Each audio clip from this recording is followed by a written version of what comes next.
Vice President, Congress. Jonathan Cole's London region seconding this important motion on asylum seekers from Syria. Now, some of you may have been here in past years when I've spoken on the difficulties I had in getting my late wife a visa, and eventually we won in court. I was lucky I had a mum who was able to silence the Home Office barrister. I had someone to speak up for me. Many asylum seekers and refugees do not have that. On the one hand, the government is saying the situation in Syria is bad, and with other countries, is giving those fleeing the regime a welcoming home. But a welcoming home is not treating people with suspicion, but treating humanely. Everyone deserves to be treated with respect and given the support to live, and not be too reliant on charities and local authorities. This also applies once someone has been granted leave to remain, as the transitional support is very little. Applications should not be suspended and should be processed on each individual's circumstances. You cannot just presume everyone is trying to cheat a system. It's always a minority, and the Home Office can carry out checks as part of its processing. We must be much more welcoming and supporting to all those seeking refuge, and not treat them as bad as the regimes that they are already fleeing from. Everyone deserves the same dignity and respect. Please support with the qualifications. I second. Thank you, Jonathan. Mover of 228.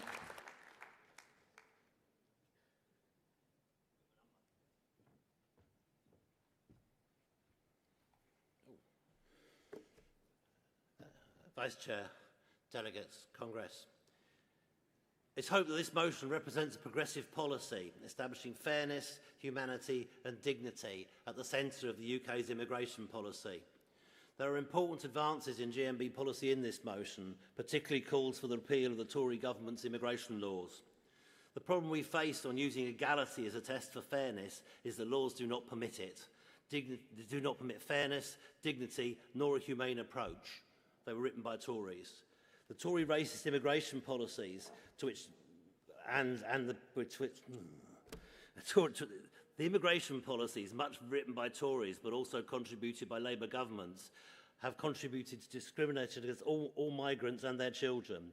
The GMB needs to oppose the institutional racism of both the State and the Home Office, whose boastful publication of their legislative proposals and deportation activities must be deplored. The noting of Labour's backtracking on the hostile environment and the persistence of the NHS charge and the call for safe and legal routes for asylum seekers are important policy goals and important improvements in the case of legal routes for GMB policy.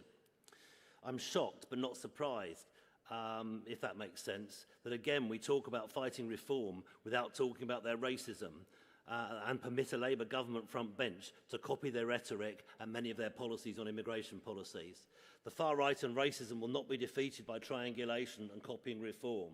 Their ideas need to be confronted and shunned.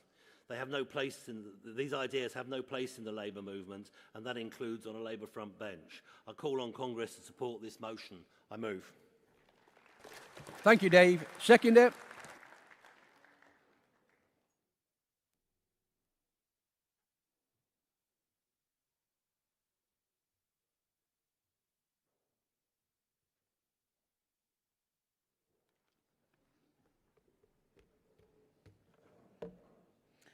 Vice President, Congress, Stella Ikanik, London Region.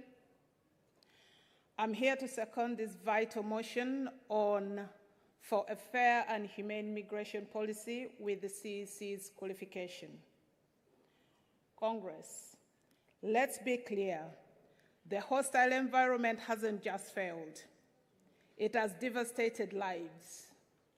The Illegal Migration Act, the Nationality and Border Act, and the Health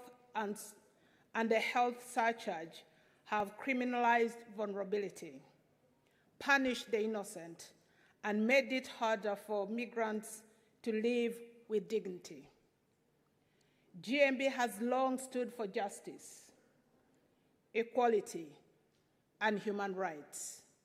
This motion continues that tradition, demanding safe and legal routes, the right to work, the right to reunite with family, and an end to policies that keep people in limbo and fear.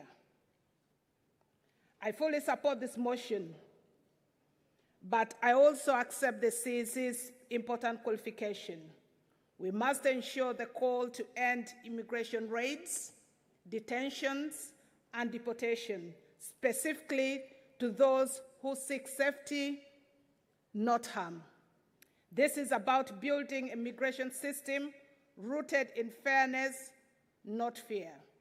A system that protects the vulnerable while maintaining public confidence. Congress, let's send a clear message. GMB believes in humanity over hostility, in dignity over detention, and in solidarity over scapegoating. Congress, I second this motion. Thank you. Thank you, Stella. Does anyone wish to oppose the motions? No. The London accept the qualification on 227? Oh, sorry, Donna, I'm going again. I'm trying to get finished for Wednesday.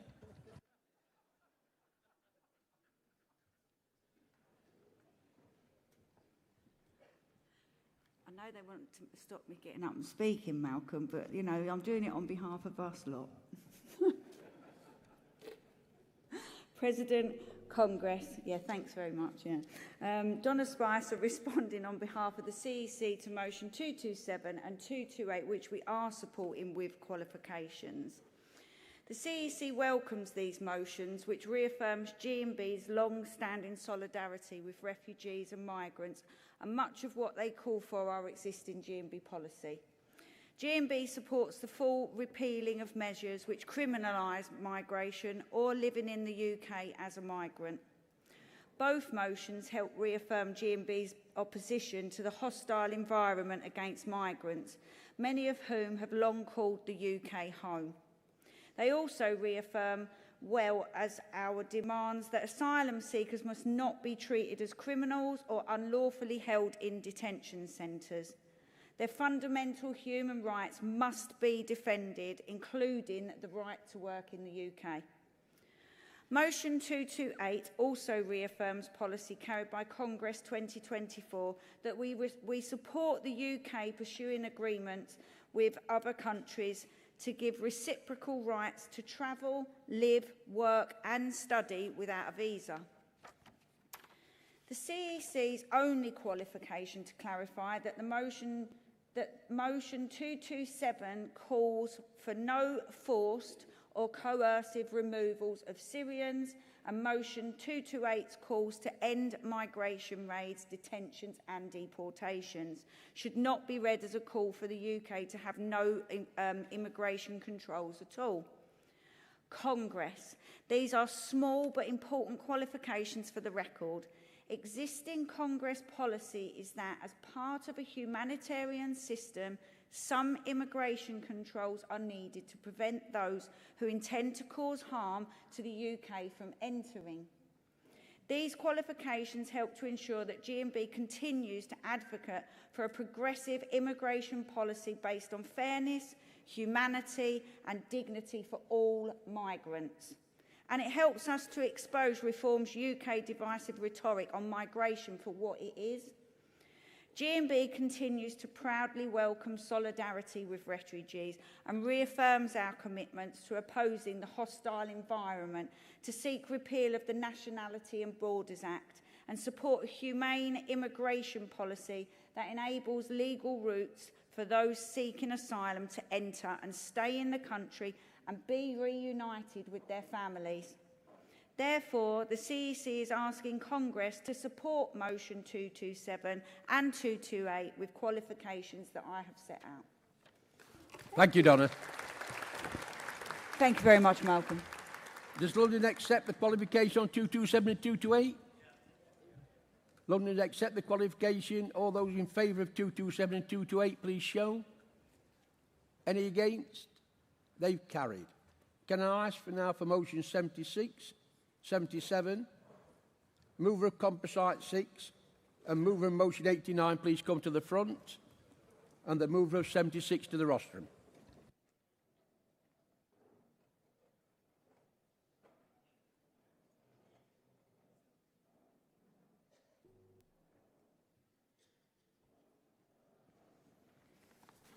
Good afternoon, conference. Rachel Bergin, London Region, X58 branch, first time delegate, first time speaker.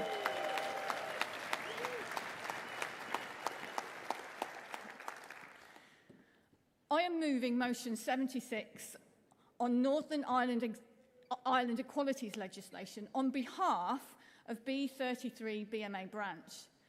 This motion criticises the Northern Ireland Executive for being behind the rest of the UK on employment and equalities legislation. I speak today as a proud member of the Glenn family of Derry Londonderry, a family that produced peace campaigner George Glenn and the equalities campaigner Stephen Glenn. But I also stand as a London delegate with an English accent, and in that context I speak with humility. My political journey was profoundly impacted by my childhood visits to Northern Ireland. I learnt from an incredibly early age the power of politics to change people's lives, for both good and ill. But I also know how incredibly important it is for people to be able to look to the future with optimism. In this spirit, I wholeheartedly support the decision to refer this to our colleagues in the North West and Irish region. That said, there are some issues I would like to draw to the attention of Congress. One thing I did appreciate growing up is that the legacy of the Troubles has shaped the political settlement that sometimes still prioritises constitutional questions and tribalism over economic, social or legislative progress. And when politicians refuse to work together and Stormont doesn't meet, it causes serious delays to the legislative programme. A good example of this is the Northern Ireland Executive Strategy on Racism, which ran from 2015 to 2025 with the aim of eradicating racism and hate crime in the province. This strategy concluded with a review which stated that progress had been undermined by a lack of budget and action plan. This lack of progress was attributed to the absence of a power-sharing government at Stormont, which had created a governance and political vacuum for racial equality to be supported during that period. So the next time you see a Northern Irish politician grandstanding in front of the cameras about refusing to work in a power-sharing executive at Stormont, just remember, whilst they're doing that, they aren't passing equalities legislation. The second issue relates to the Good Friday Agreement, which sometimes itself gets used to prevent progress on equalities, such as when the DUP used the petition of concern to block progress on LGBT equality, using a provision that was intended to ensure cross-community consensus to enforce conservative evangelical doctrine on Northern Irish citizens who don't necessarily subscribe to it. I want to reiterate my wholehearted support for the CEC's decision to enable our Northern Irish colleagues to lead on this work. As we often say in so very many contexts, nothing about us without us. Thank you. Thank you, Rachel. Seconder.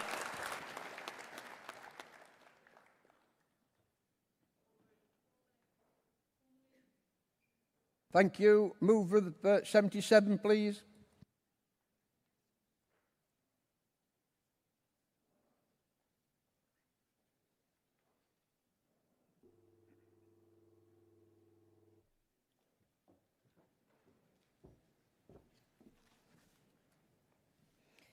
Good afternoon, President.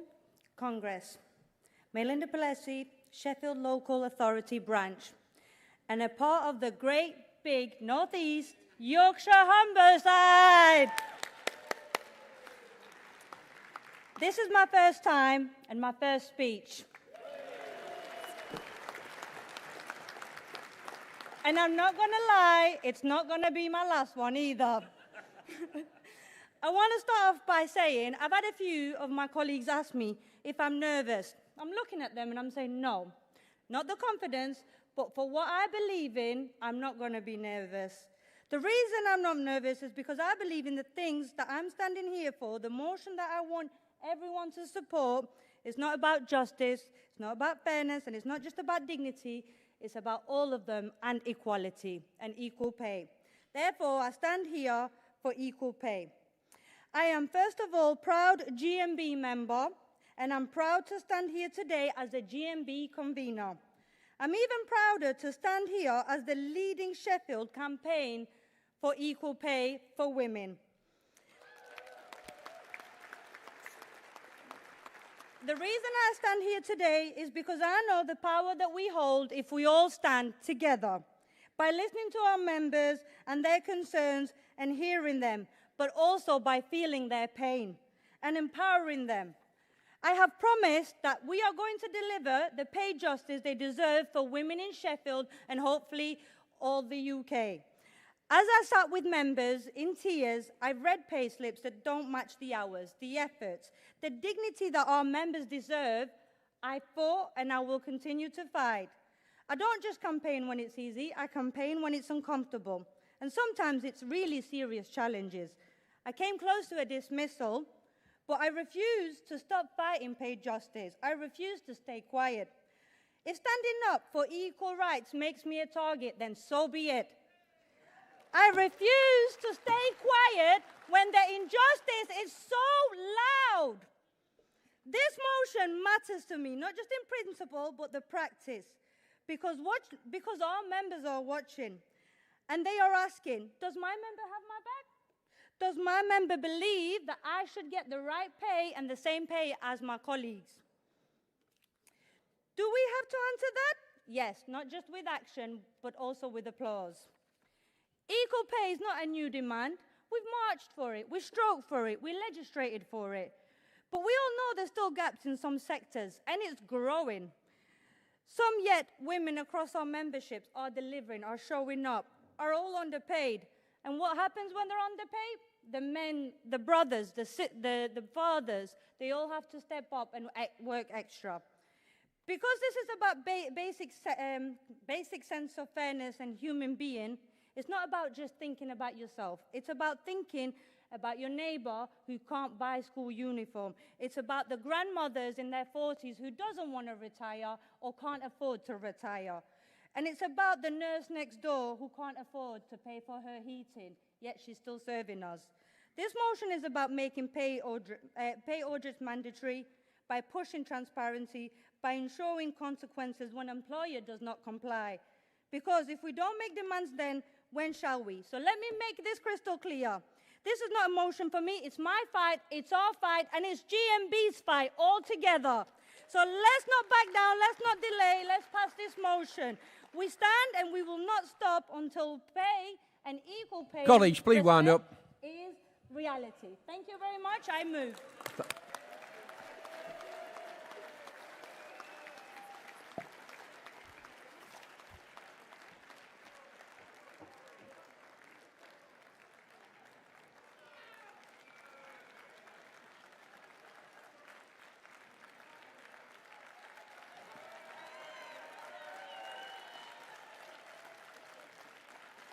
Seconder motion 77.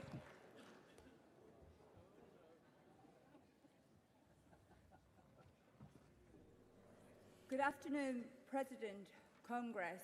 Angela Curtis from the great big region of North East Yorkshire and Humber. First time speaker. Congress, I have had quite a range of jobs since becoming a union member. I've worked in pubs pulling pints, I've been an as a retail worker serving my local community, I've been a prison officer dealing with challenging individuals, and today I'm working for Durham County Council working directly with children who have been placed in a secure residential unit. Throughout these 18 years, two things have been consistent. Firstly, my role as a GMB rep supporting members on the front line, and secondly, that I keep running into the issue of equal pay. I am amongst the ASDA workers who has an equal pay claim lodged with the union. a battle that has been going on for years, and today I find myself in a second fight, campaigning for pay justice for women workers in local authorities. Wherever I've worked, I have seen wage discrimination, and like thousands of ASDA workers and thousands of council workers, I am determined to end this abuse. Equal pay is a huge fight and something we must all, wherever we work, should take seriously. So Congress, please vote to support this motion and send a message to those women standing up for what's right, that they will have the full weight of the GMB behind them, and also send the message to each and every employer that if they discriminate against female workers, then the GMB is coming for them. I second. Thank you, Angela. Mover of Composite 6.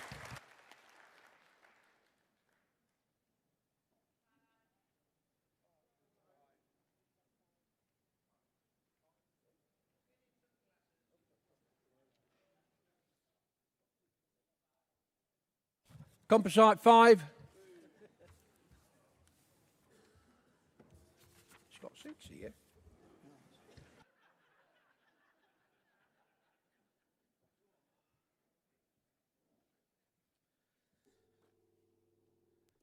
Oh, that's scary, isn't it? Evening, Presidents, evening, Congress, and evening to everybody watching at home. Gareth Lippiott, Wales and the South West region, first time delegate, first time speaker. Thank you. Colleagues, we are not only trade unionists, but we are defenders of dignity, equality, and decency in the workplace. And it is in that spirit that I move this composite, in support of this motion. A call for action to protect and uplift those undergoing one of the most emotional and physically demanding journeys a person can take, the journey through fertility treatment. In the UK today, statutory rights for workers are still too few, and one of the rights that is absent is the right for time off for those undergoing IVF treatment. Congress, that is not only a failing of the law, but a failing of compassion.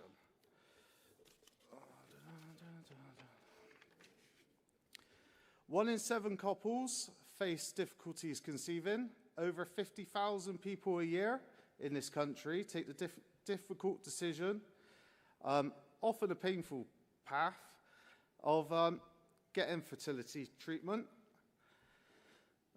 They do this with courage and hope, but without the backing of proper workplace protections.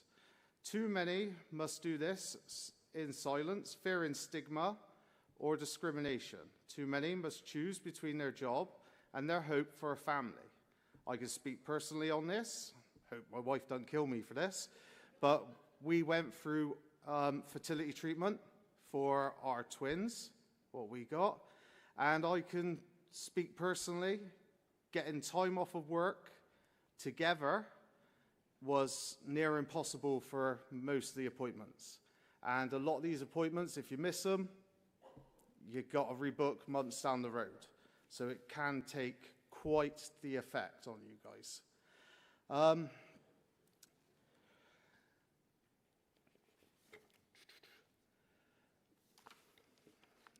skip that bit there. I think I just covered it with the personal bit, if I'm honest. Right. As always, the burden falls hardest on women, especially those in low-income houses, and single women that cannot stand on their own. That is not what the GMB believe in, and not now, not ever. Congress, it is time to say enough. It is time for the workplace to modernise. It is time to break the silence around fertility. It is time to extend the hand of solidarity to those struggling with infertility and treatment. We are calling on the GMB to lead the way. The composite has a number of tasks to develop a model fertility right policy, to campaign for legal protections, leave for IVF appointments, anti-discrimination safeguards and reasonable adjustments, to work alongside allies and campaigning groups, to lobby the Labour government to introduce compassionate legislation, and to celebrate those employers and union reps who already lead the way, setting an example.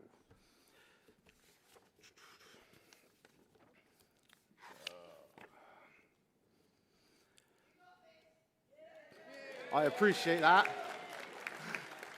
Congress, let's be clear, no one should ever have to choose between their dream of becoming a parent and their right to work. And it does feel like that a lot of the time. No one should face grief or hope alone in silence, and no one should be made to feel that the pursuit of a family is incompatible with their place of work. Let's make history, let's make workplaces compassionate, let's make fertility rights a part of the proud legacy of the GMB. Please support I Move. Thank you very much. Thank you, Gareth. Seconder, Composite 5, Southern.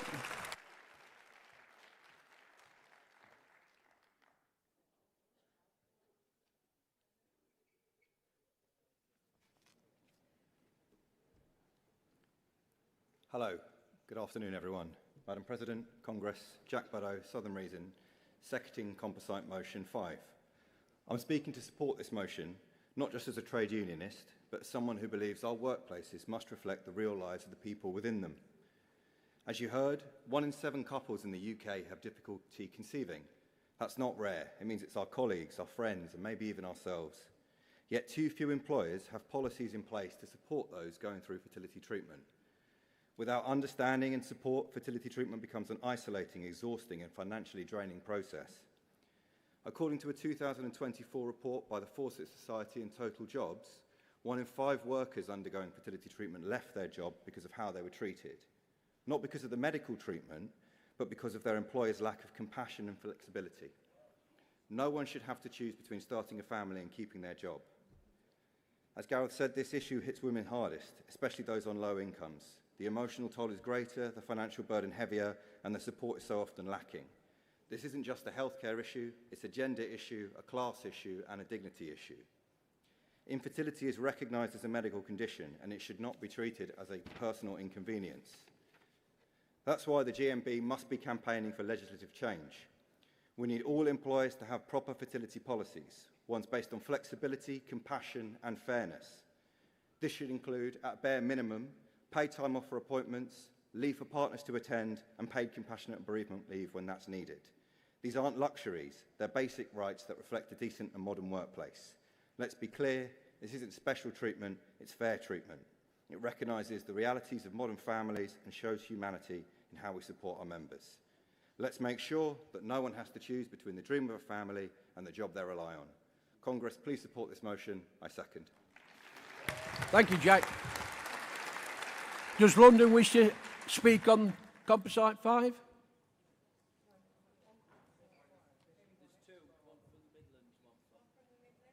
London wish to speak?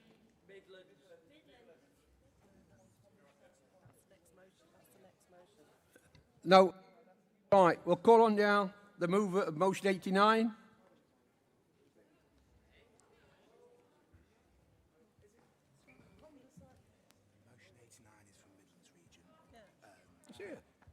London don't want to speak. 89. Yeah, which is Midlands. The mover of motion 89, please.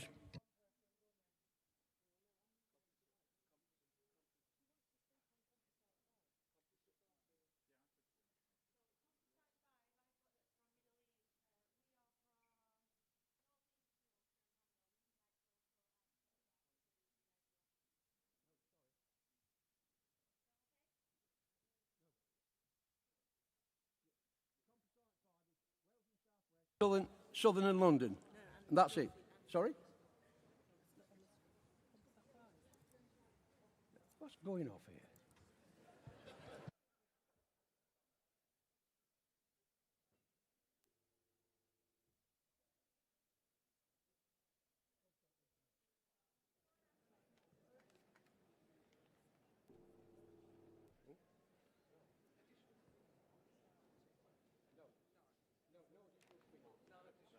So am I off? Go on. I'm out. Off.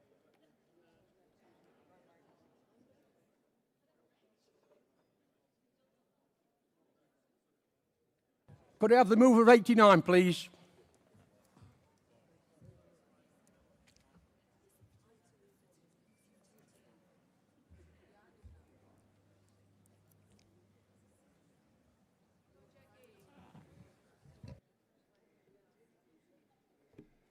Thank you, Chair, Vice Chair, National Secretary.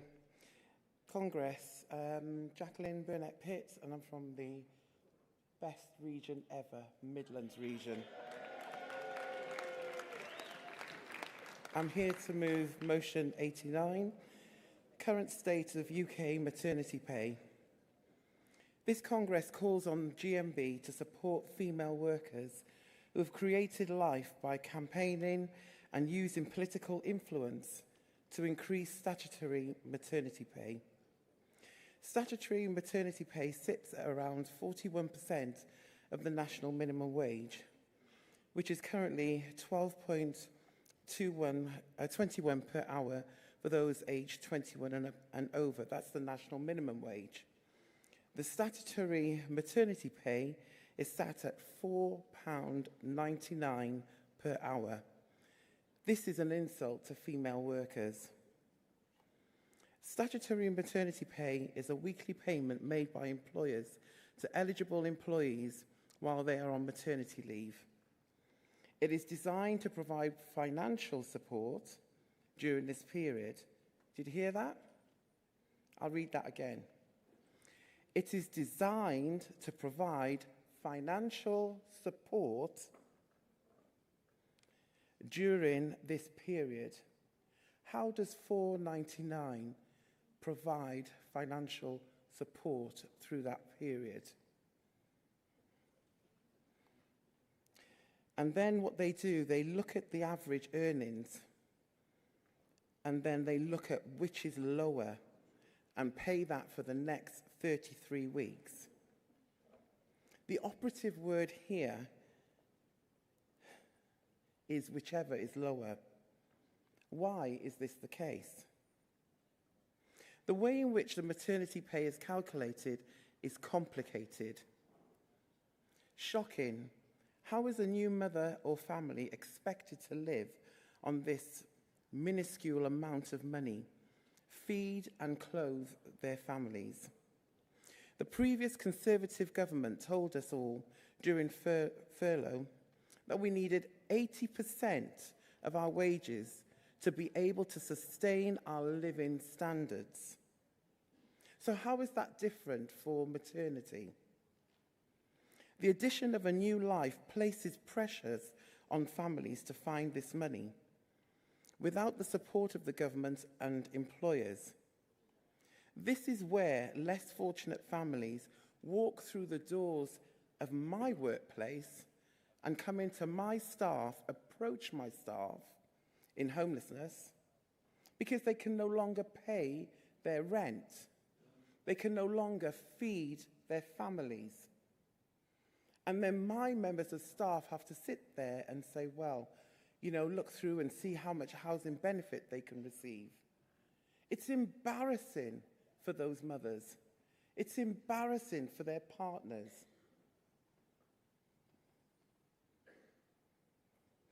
We feel that maternity leave should be paid at the national minimum wage as a very, very minimum. Congress, please support this motion so that the CEC can begin the long overdue work into statutory pay for maternity pay. And I'd also like to add that Midlands region, we accept the CEC support with qualifications. Thank you, Congress. I move. Thank you, Jacqueline. Seconder.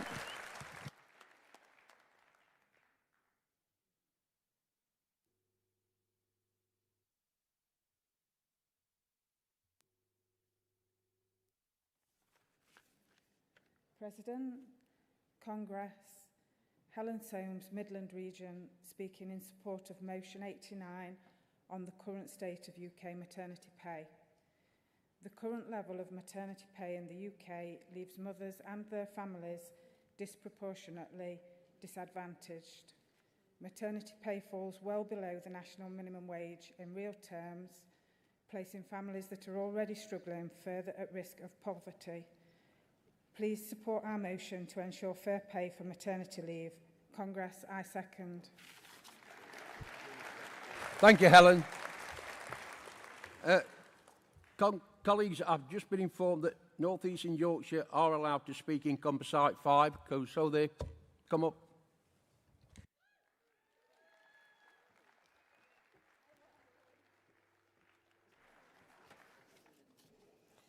Thank you. Good afternoon, President, again, and good afternoon, Congress. Again, Maylinda Palesi, Sheffield Local Authority Branch, and of course, a big part of the North East, Yorkshire and Humber region, let's not forget. So the reason I wanted to come up here and talk about this, as I said, it won't be my last, so you're going to see me probably next year again. So the reason is 1 in 6 couples in the UK experience fertility challenges. For many, IVF isn't a choice, it's only an option to grow a family. Yet, despite the physical, emotional, and financial toll it takes, there remains little, no structure to workplaces. Workers are forced to navigate insensitive treatments, scheduled hormone therapies, side effects, and emotional distress whilst all pretending that nothing is happening. This is not just injustice, it's inhumane. Unlike any other medical treatment, there are undergoing IVFs that are often made to use annual leave, unpaid time off, or sick leave, sometimes even facing stigma, judgments, or discrimination in a workplace. Let's not forget the emotional trauma that everybody goes through, even when staff that are going through it and colleagues that are experiencing and seeing this within the work colleagues. The IVF process is unpredictable. Cycle can fail, pregnancies can last, which leads to bereavement. This is heartbreaking, shame, and isolation, and it's even made worse when workplace offers no structures, no understanding, and no support. This is why it's urgent. We need a robust workplace policy on infertility and IVF. It's not just good practice, it's fostering loyalty and builds good culture. And most important, it tells workers, we see you, we value you, and you're not alone. So today I hope that we can pass this motion, and together we can take care of our own. Thank you so much. Thank you, colleague. Does anyone wish to speak in against any of the motions? No? Can I now call then on Linda Carr-Pollock for the CEC qualifications?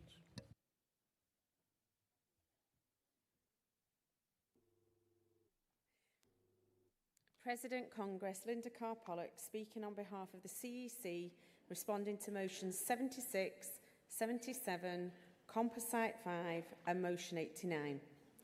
As motion 76 regards an issue specific to Northern Ireland, the CEC is asking for this motion to be referred in order for members living and working in Northern Ireland to determine. On motion 77, the CEC supports the motion with qualification. The CEC welcomes that this motion goes further than existing policy on protecting local government funding to highlight the link between equal pay and the local government funding crisis. The qualification is that we have an existing national equal pay campaign which we encourage all local campaigns to get involved in via their regional women's campaign unit or equivalent. Our national campaign is to ensure that the 2 equal pay commitments that GMB secured from the Labour manifesto are turned into law in a way that matches GMB members' ambitions. The CEC is supporting Composite 5 with a qualification. Thank you to the branches for raising the needs of workers going through fertility procedures. We fully support the principles of the motion, but with the small qualification that once some further research has been undertaken on the issue and capacity in GMB's National Equality Department has been assessed, it may be that we choose to support and promote external campaigns such as fertility in the workplace rather than duplicate existing work. We also add that support for those undertaking IUI as well as IVF may be needed. Finally, Congress, on Motion 89, the CEC also supports with qualification. Our qualification is that existing GMB policy goes further than the calls of the motion, which is for statutory maternity pay to be paid at a minimum of 100% of wages. Therefore, the CEC is asking for London Region to agree to refer Motion 76 for Congress to support Motion 77, Composite 5 and Motion 89 with the qualifications that I have set out. Thank you. Thank you, Linda. Does London accept reference back on 76? Thank you. Does North East and Yorkshire agree the qualification on Motion 77? Thank you. Do all the regions on Composite 5 agree the qualification? Thank you. And does Midland did agree on the speech of the qualification on Motion 89. So all those in favour of Motion 77, please show. Any against? That's carried. All those in favour of Composite 5, please show. Any against? That's carried. And all those in favour of Motion 89, please show. Any against? That's carried. Could we have the mover of Composite 6 and the seconder and the mover of 125 and seconder down to the front, please?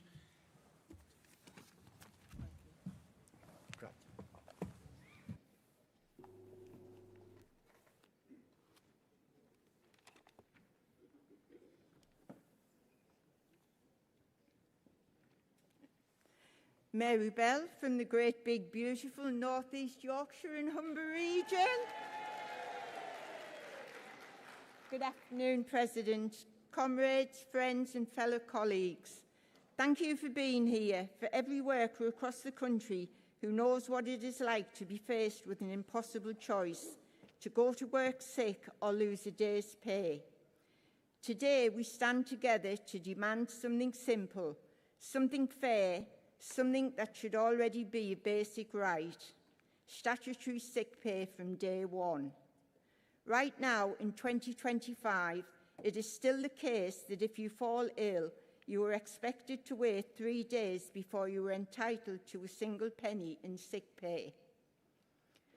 That is 3 days of no income, 3 days where the bills do not stop, where the rent does not stop, the food shop does not stop, but your pay does.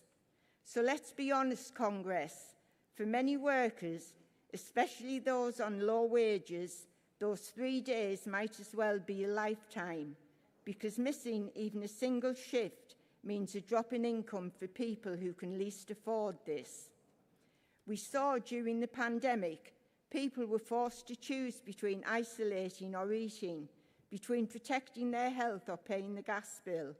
This was not just unjust, it was dangerous, and yet Congress, here we are years later and nothing has changed. Let me be crystal clear, Congress. Sick pay is not a luxury, it is a lifeline.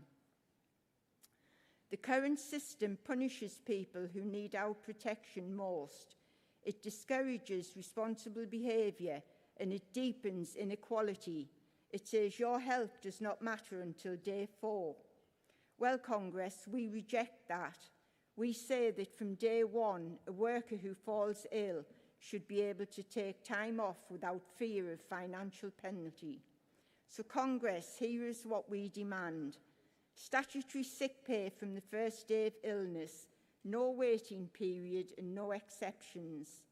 A sick pay rate that reflects the real cost of living, not the outdated, inadequate amount we have today. Equal access to sick pay for all workers, no matter the size of the employer, the type of contract or the hours a person works. This is not radical, it is reasonable. It is the bare minimum we should expect in a country that calls itself fair. So let us keep fighting, let us keep organising, let us keep raising our voices, because when we speak together, they have to listen. We are not asking for favours, we are demanding our rights. Sick pay from day one. No one should be punished for being unwell. I move. Thank you. Thank you. Well done. Could we have a seconder for Composite 6, please?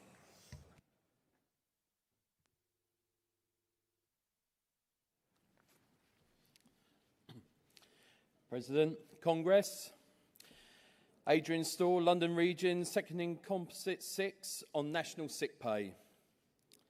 We are moving in big circles, what with the inflation rises, rise in food prices, tax rises, and pretty much every bill on purchase we have encountered rising over the past 15 years. Statutory sick pay was £96 a week, which is now from the 6th of April risen to 118.75 pence per week. Congress, how many of you can sit back and live on today's world, today's reality? You have to wait 3 days before you can start claiming. 3 days. Congress. You still have that bill to pay, you still must eat, and you still have your family and children to look after. Bills have risen. Energy bills are now at the level beyond belief. With food bills filling up trolleys full of deals is no longer possible. Congress, we are seeing people being pushed further into debt. Shoplifting is on the rise. And all for what? A loaf of bread? And a loaf of bread that's needed for the kids' school lunch. We pay our taxes to help run this country. Without us, there is no sustainability, no stability, and most of all, no country. Congress, I ask for a review on statutory sick pay, which needs to be levelled up with regards of today's reality. Minimum wage is set for a reason, and even that's not a touch on today's cost of living. So if you are off sick, how can you be expected to live on statutory sick pay? Those who cheat the system will face those consequences for their choices. Those who need it will be back to work and given back by paying into the system. Congress, these needs to be a fairer way to support people off sick. Adrian, can you second? Congress, a review is needed. If minimum wage goes up in line with the cost of living, then this should the statutory sick pay. Living wage is rising because of the need to pay the bills. Adrian, you do need to wind up, please. Okay, I'll just finish up on saying, imagine being signed off work, waiting an operation to an illness and living on £118 a week. Just let that sink in again and again. Can you survive on that money? You can once you pay into the system, you deserve to receive the benefit in your darkest moments Adrian, in will life. you Congress, second? I support. Thank you. Finally. Thank you. It's just we are going to be running a bit late, so people do have to keep to time now. I'm sorry. Okay, I've got mover of motion 125, North East Junction, Humber.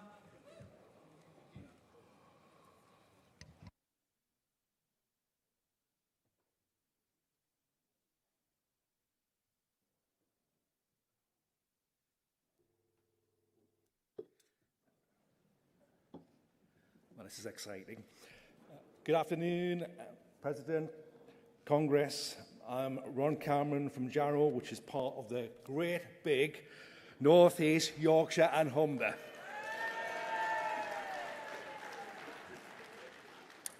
Well, I'm a first-time delegate, and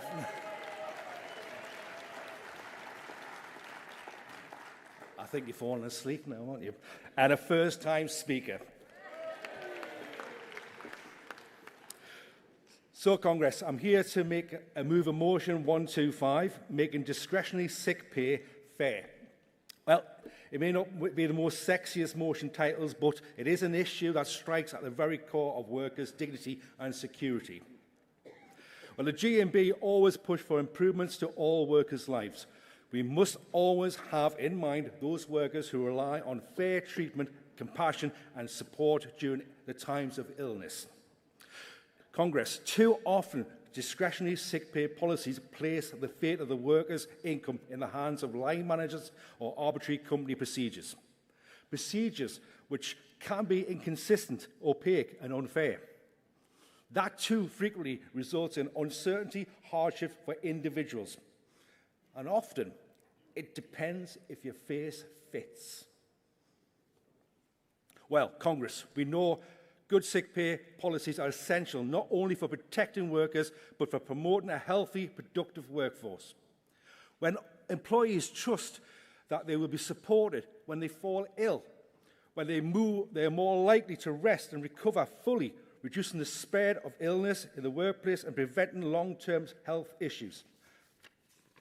This benefits everyone, not just the employee, but the families, the business, and society as a whole. So, Congress, the problem with discretionary sick pay is that it leaves too much room for bad employers.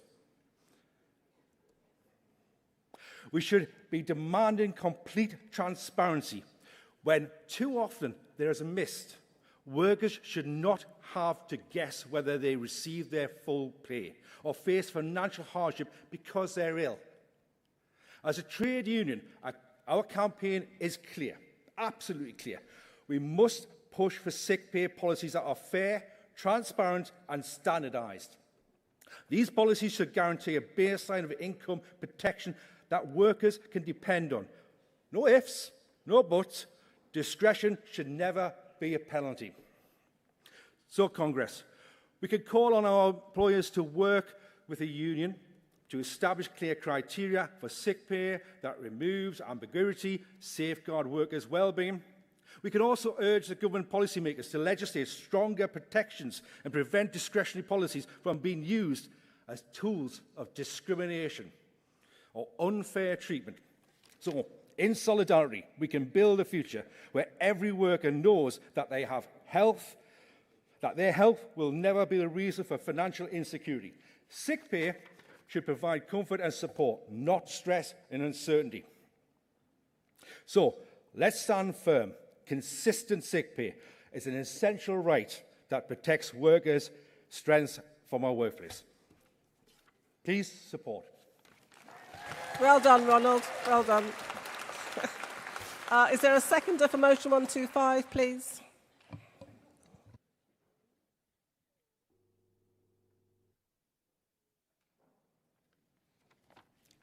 Congress. Sue Atkinson, support motion 125 from the Great North East Yorkshire and Humberside.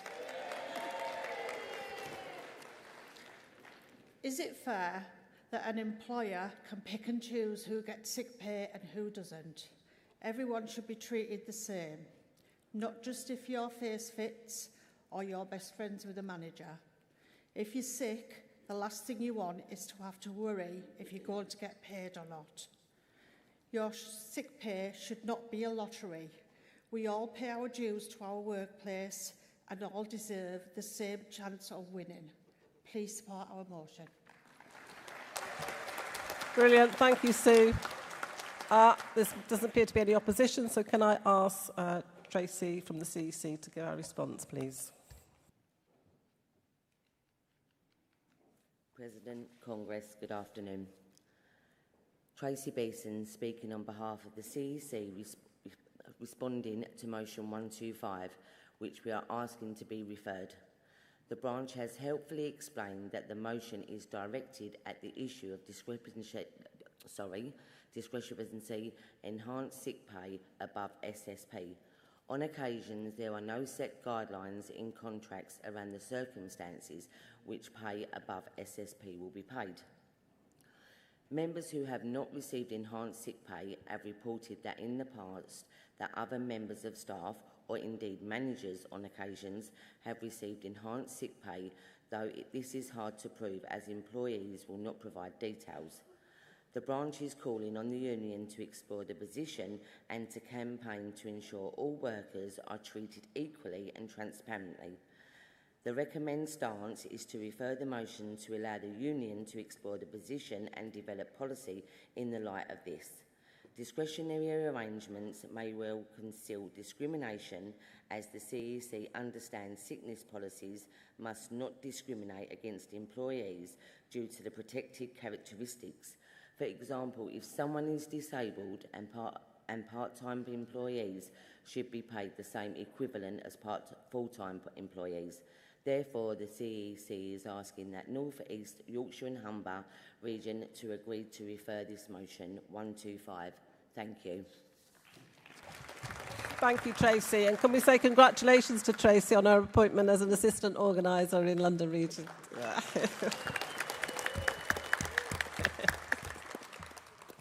Before I go to the vote, can I ask mover and seconders of motion 126, 127 and 128, please, to come down to the front. They are our last three motions, so we're on the home straight.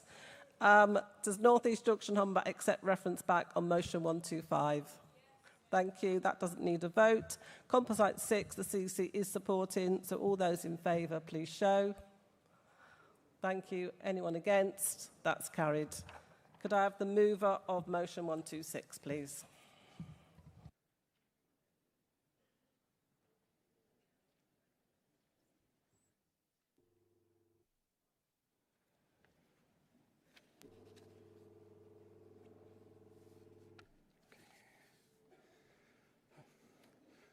President, Congress. Mark Watson, London Region, speaking on motion 126, addressing inequitable treatment of workplace sickness between remote, capable and on-site staff. That will be explained later on. Last year, one of our stewards went to a sickness meeting with a member who'd been ill. She'd hit one of our trigger points.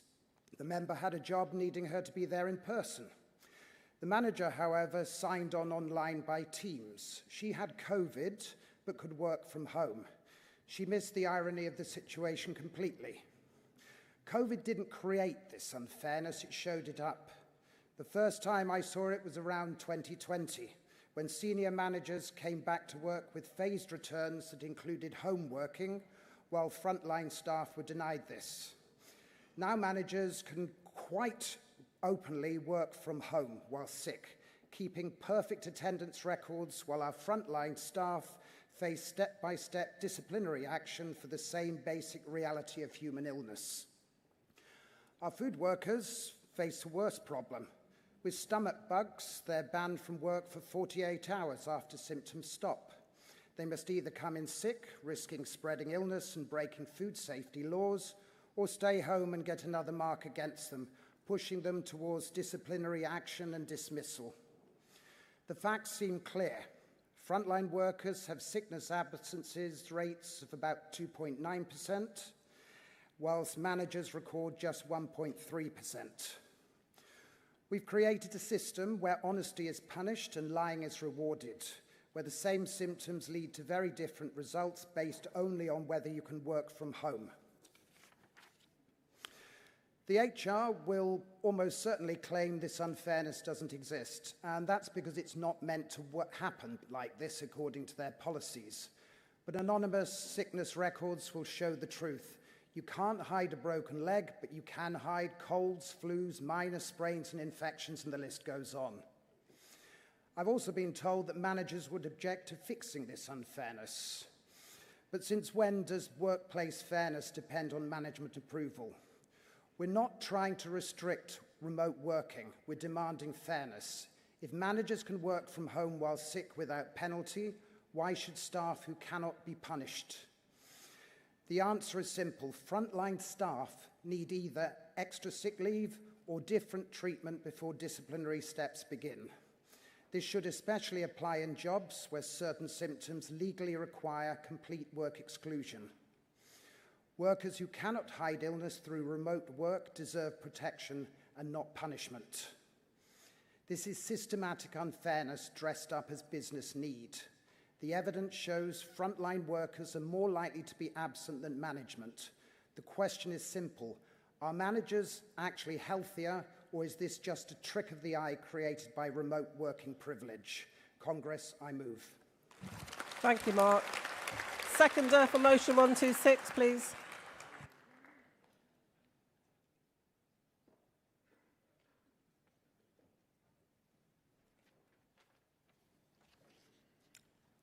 President, Congress, Gavin Downey, London Region, seconding motion 126. Congress, our members who work on the front line are being unfairly penalised compared to their counterparts who can work from home. Many companies' sickness policy does not account for the people who work from home, who can continue to work while ill. These people will have a good sickness record. Staff who are customer-facing will need to take time off while sick, and this will be detrimental to our members, who will be called into sickness review meetings with their managers. This motion calls on the GMB to investigate this discrepancy within the workplace and to formulate a response. I urge Congress to support this motion. Thank you. Thank you, Gavin. Mover of motion 127. Motion 127, mover. North East Yorkshire and Humber. No? That will fall if nobody comes to the front. Can you come to the rostrum then, please? Mover of motion 127. Thank you. Okay, you're very far away, so I can't... Right, so formally moved, that helps. Thank you very much. And then formally seconding. Yes? Yes, thank you. Going to have to shout out. Okay, so then can I have the mover of motion 128, please?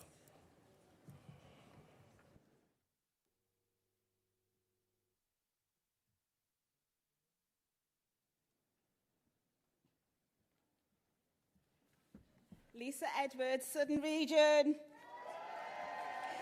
Chair, Congress. I rise today to speak in full support of motion 128, campaign for enhanced equality, bereavement rights and employment standards. This is not just a policy issue, it is personal to me.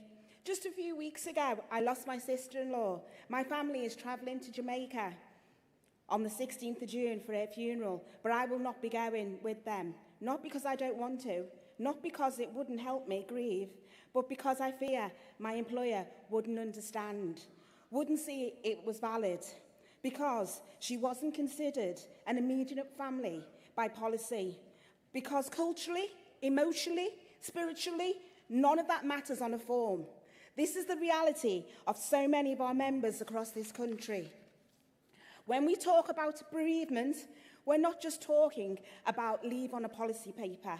We're talking about grief, about love, about honour, and about how many communities, every culture, every family, every faith mourns in its own deep, personal and profound, meaningful way. In the Caribbean and the African communities, mourning is not just one-day event. It's a process, often lasting 9 nights or more, where people gather, share food, play music, prayers and stories. It's how we begin to heal. In the Muslim tradition, burial must happen quickly. The mourning includes days of prayers and community support, time that cannot wait for HR approval. In the Cypriot and the Chinese cultures, there are various rituals rooted in ancestries and family duty, traditions that should be respected, not rushed. Let's not forget our Irish brothers and sisters, where the wake, the storytelling, the songs, the community, mourning can stretch over days. It's not just about saying goodbye, it's about honouring life. But what do we do? What do we get in return from current policy? A few statutory days, if you're lucky, and often for immediate family, husbands, partners and children. If you're a low-paid or a zero-hour contractor or insecure work, you might not get any time at all. You might have to choose between grieving your loved one or keeping your job. And what about the LGBTQ+ families, the migrant workers, choosing families who don't fit the nuclear definition on a company handbook? Too often, their grief is invisible, their loss don't qualify, their pain is written out of the rules. Congress, this is not equality, this is not compassion, this is not good enough. Bereavement should not be a privilege for those who can afford it. It should be a right for everyone. The motion is more than a demand for more days off. It's a call to change the culture of how we treat people in their darkest moments. It's about recognising the grief is diverse, just like our union, just like our members. It's about dignity in death, the respect for the living. We are calling for employers to do better, to lead with compassion, not convenience, to understand that grief that doesn't fit in a tick box. It's to offer flexible leave, fully paid, and no workers left struggling emotionally and financially. We are calling on ourselves as a union to lead the way, to empower our reps to negotiate better policies. Let us be the union that doesn't just fight for pay and conditions, but for dignity, for compassion, for equality, even in death. Let us honour our death by fighting for the living. Congress, support this motion, support inclusion, support humanity, support our members in the time of greatest need. I move the motion. Make work better. Perfect. Perfect timing, Lisa. And our condolences to you, but also our congratulations, because another GMB member who's now an assistant organiser in Southern Region. A seconder for motion 128. Is that formally? Thank you. That takes us anybody in speaking in opposition. No, then can I ask Colin Gunter from the CEC to respond?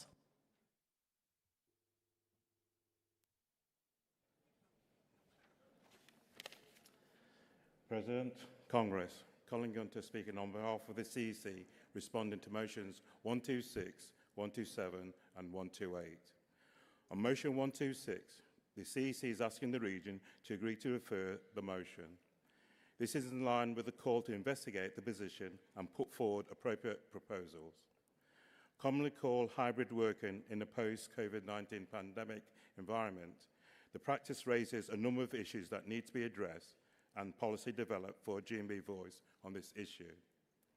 On motion 127 and on motion 128, the CEC is also asking for the regions to agree to refer these motions, as there are good proposals in both motions that should be explored further.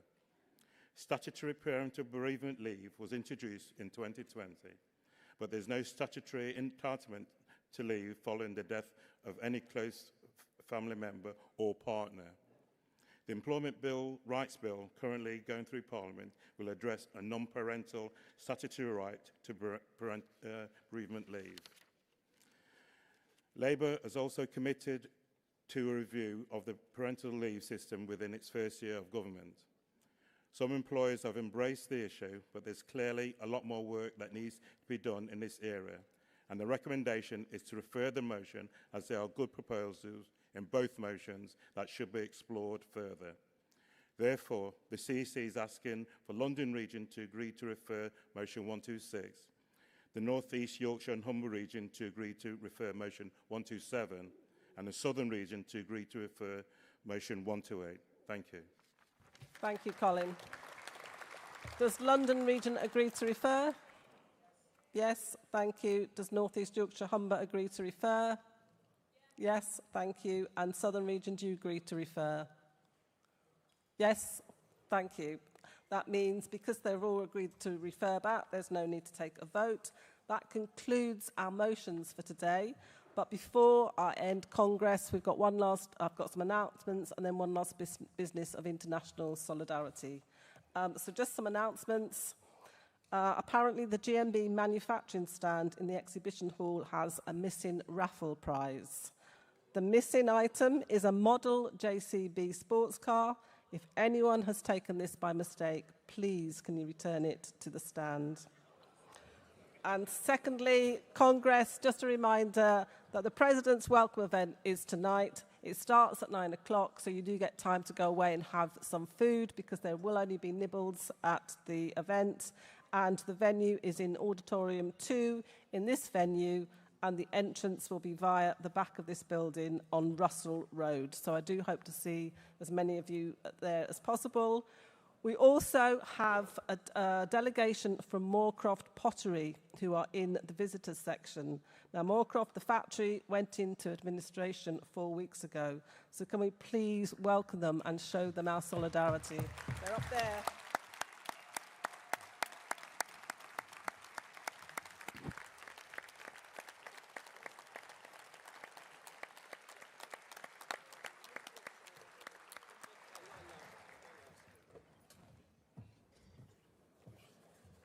Good to see you. Thank you for coming to Congress. So Congress, before we conclude today's business, I would like to ask our GMB convener at Nestlé, Robert Battle, to come to the stage. Delegates who have come to Congress before may remember that our Nestlé conveners brought an emergency motion in solidarity with their fellow Nestlé workers in Colombia, which remains one of the most dangerous countries in the world to be a trade unionist. GMB is proud to work with Justice for Colombia, which promotes peace and trade union rights after decades of civil war in the country. Through Justice for Colombia, we have developed strong links with sister unions, Sinetral and the CUT Union Federation, whose youth organiser, Lina Martilla Diaz, addressed our Congress last year.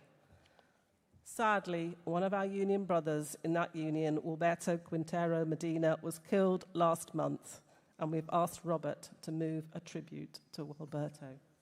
Thank you, President. Congress, my name is Robert Battelle. I'm from the London region. I'm not a delegate, but it's the first time I'm speaking. Thank you. I am a GMB convener at Nestlé factory in Sudbury. As you may know, Nestlé is a huge multinational employer with factories, workers, union reps, just like us, organising in Nestlé all over the world. These reps organise and campaign publicly, just like we do. They spend their working lives campaigning to defend members and fight for fairness, just like we do. But Congress, we don't expect that to cost our lives, and neither should they. Colombia remains one of the world's deadliest countries to trade unionists. Years of armed conflict there has made trade unionists a target of violence from right-wing paramilitary groups. Over 3,000 trade unionists were murdered since 1971, and while there is a peace agreement and a government committed to peace building and trade unionism, the situation remains fragile. In 2018, trade unionists at one of Nestlé's factories were murdered while fighting union recognition. In response, GMB national conveners passed a motion at Congress to support their union, Centinel. We demanded that Nestlé recognise the union and do more to protect their workers from violence. Sadly, just over a month ago, our union brother and regional vice president of Centinel, Alberto Quintero Medina, was murdered while out with friends. He was shot 5 times by a hitman on a motorcycle. He was just 40 years old. Alberto had given his working life to organising food workers at Nestlé while he was employed. He also gave his time to organise a Colombian's National Trade Union Federation, the CUT. His murder comes at hostile acts towards trade unionists in Colombia are on the rise again. This includes smears in the media about our union sister, Lina Martilla Diaz from the CUT, who addressed our Congress last year in Bournemouth. Shortly before Alberto's murder, our affiliated solidarity campaign, Justice for Colombia, informed him that GMB Nestlé conveners were standing in solidarity with his union as they fight forced dismissals for workers for raising safety concerns.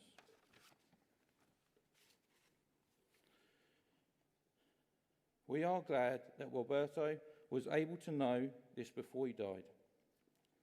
And in his memory, we step up the fight for justice and peace for trade unionists in Colombia.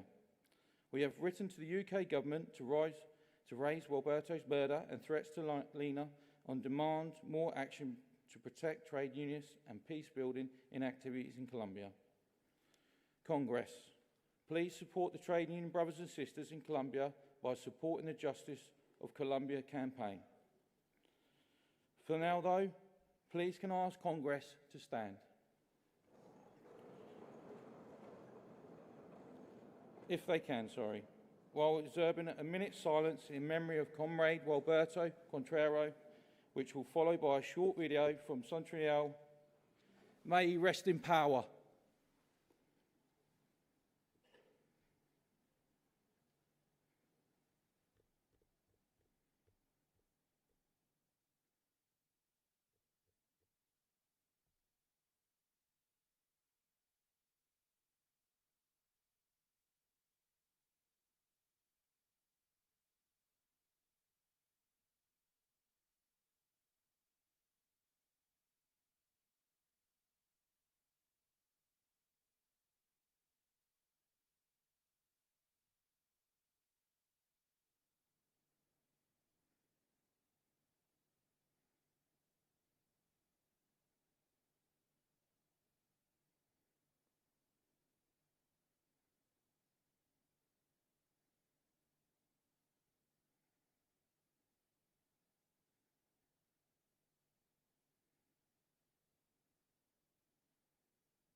Congress, you may take a seat.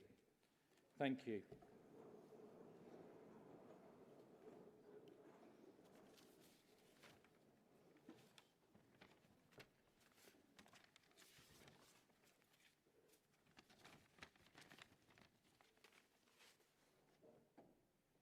Desde el Equipo Nacional de Conducción de Sinaltrainal, desde Colombia, queremos brindarle un fraternal saludo a los compañeros del GMB en su Congreso 2025, agradecerles su solidaridad y compromiso para con las luchas de los trabajadores en Colombia en contra de las diferentes campañas que hemos implementado con multinacionales como Nestlé de Colombia S.A. También agradecerles por sus voces de solidaridad para con el asesinato del compañero Gualberto Quintero. Esperamos seguir contando con su acompañamiento y apoyo dentro de lo que hemos denominado el internacionalismo proletario. ¡Viva el internacionalismo proletario! ¡Viva! ¡Viva! ¡Viva! ¡Viva el Congreso de los compañeros de GMB! ¡Viva!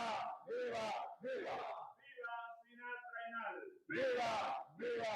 ¡Viva! Compañero Gualberto Quintero. Presente, presente, presente. ¿Hasta cuándo? Hasta siempre. ¿Hasta cuándo? Hasta siempre.